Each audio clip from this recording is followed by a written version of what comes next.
السلام علیکم ورحمۃ اللہ وبرکاتہ۔ محترم ناظرین، گیان واپی جامع مسجد میں مسلم فریق پر عدالت نے جرمانہ عائد کر دیا ہے۔ آپ کو بتلا دیں کہ بنارس کی گیان واپی مسجد معاملے کی سماعت کرتے ہوئے ضلع جج نے انجمن انتظامیہ مساجد کمیٹی کو کیس کی تیاری کے لیے عدالت کی طرف سے دی گئی مہلت دینے کے بعد مزید 10 دنوں کا وقت طلب کرنے پر برہمی کا اظہار کرتے ہوئے جرمانہ عائد کر دیا ہے۔ جانکاری کے مطابق مسلم فریق نے اپنے وکیل ابھے ناتھ یادو کا گزشتہ دنوں انتقال ہونے کی وجہ سے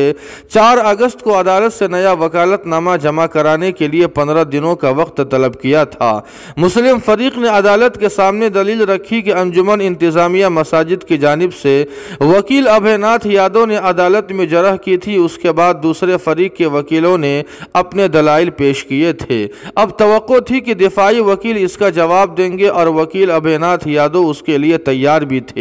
لیکن اچانک ان کا انتقال ہو گیا، جس کی وجہ سے نئے وکیل یوگیندر پرساد سنگھ اور شمیم احمد کا وکالت نامہ داخل کیا گیا ہے، لیکن وہ ابھی بحث کے لیے تیاری نہیں کر پائے ہیں۔ اس لیے عدالت سے گزارش ہے کہ وہ آج سماعت کو ملتوی کر دے اور آگے کی بحث کے لیے مزید 10 دنوں کا موقع فراہم کرے۔ اضافی وقت طلب کیے جانے پر عدالت نے اپنی برہمی کا اظہار کرتے ہوئے کہا کہ اس پورے معاملے کی نگرانی سپریم کورٹ خود کر رہی ہے، اس لیے اس میں اتنی زیادہ تاخیر کرنا مناسب نہیں ہے۔ اس کے ساتھ ساتھ عدالت نے انجمن انتظامیہ مساجد کمیٹی پر 500 روپے کا جرمانہ عائد کیا اور سماعت کی اگلی تاریخ 22 اگست کو دی گئی ہے۔